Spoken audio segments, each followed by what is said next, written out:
everybody, and welcome back. Today we're going to continue our work with identifying and labeling and marking fractions on a number line.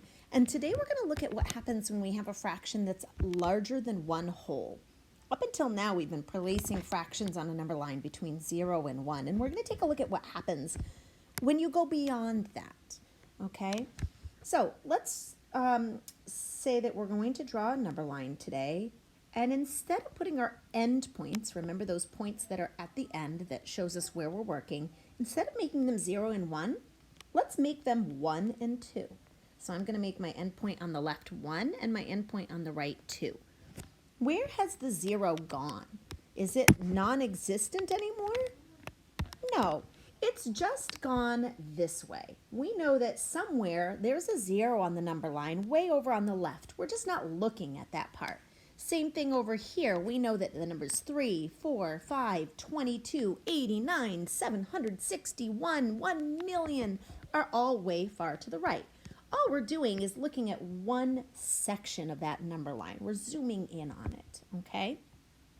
So what if I asked you to break your number line into fourths? Okay, well, just because we're between 1 and 2, that doesn't really change much, right? We know that between 1 and 2, that's one whole, right? It takes one jump to go from the number 1 to go to the number 2. That's one whole. So if I want to break this into fourths, I'm just going to make it into 4 equal parts. So I'm going to go ahead and mark that. 1, 2, 3 lines to make 4 parts. Notice I marked the halfway point first because I know I can make half, and then I can take half of each half to make my fourths. So now I've broken my number line into 4 equal parts, right? Here's 1, 2, 3, and 4. No problem. Same strategy and process as before.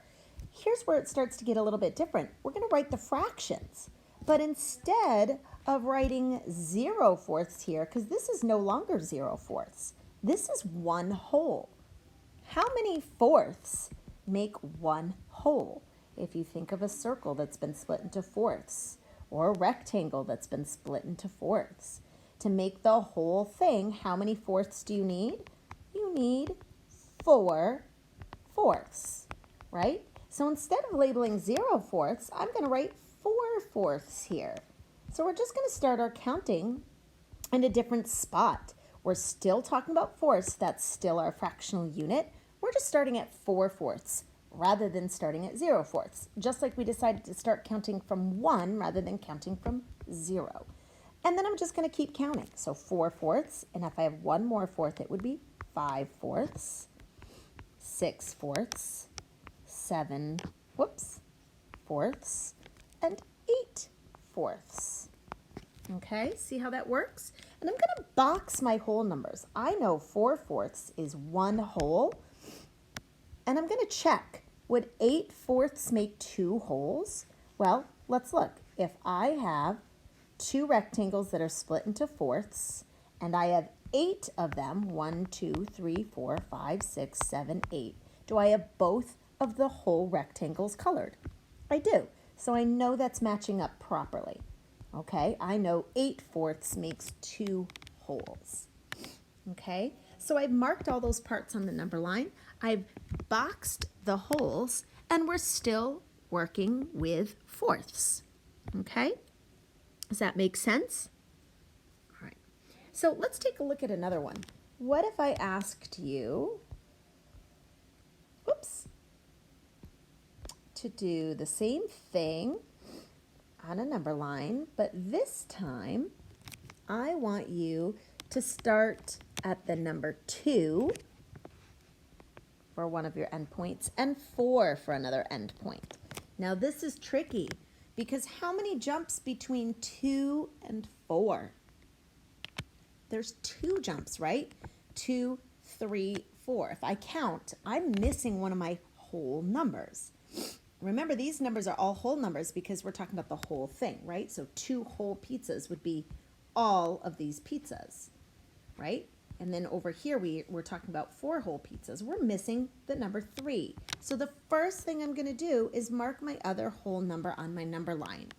So you're going to need to look at your endpoints very carefully and mark all your whole numbers before you even start to think about marking your fractional units, okay? So now I've got all my whole numbers marked, and notice my 3 went in the middle of the 4. I wouldn't put 3 here, right? 1 jumped to 3 and then 1 jumped to 4 like this. That's not equal. That's not correct, right? So when we're marking points on a number line, we're going to do them equally. All right, now I'm going to ask you to break these into thirds, okay? So between each whole, remember, if I think of these as fraction strips, this is one whole, and then this is another whole. So if I'm asking you to break this into thirds, I want you to break each whole into thirds. So I would break each whole into thirds like this, which means I'm going to do the same thing on my number line.